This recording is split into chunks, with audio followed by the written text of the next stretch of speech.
Just walked out of my job today because I'm gonna check out signing up for welding. Welding class is Tuesday, Wednesday, Thursday, and we're here. It begins.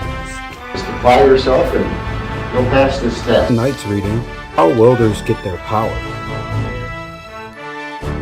Vertical welding, try number 1. Vertical weld, attempt 1. It's done, and it looks like shit. It sucks. A little bit better, but it still sucks. We are not leaving until we get this uphill T-joint done.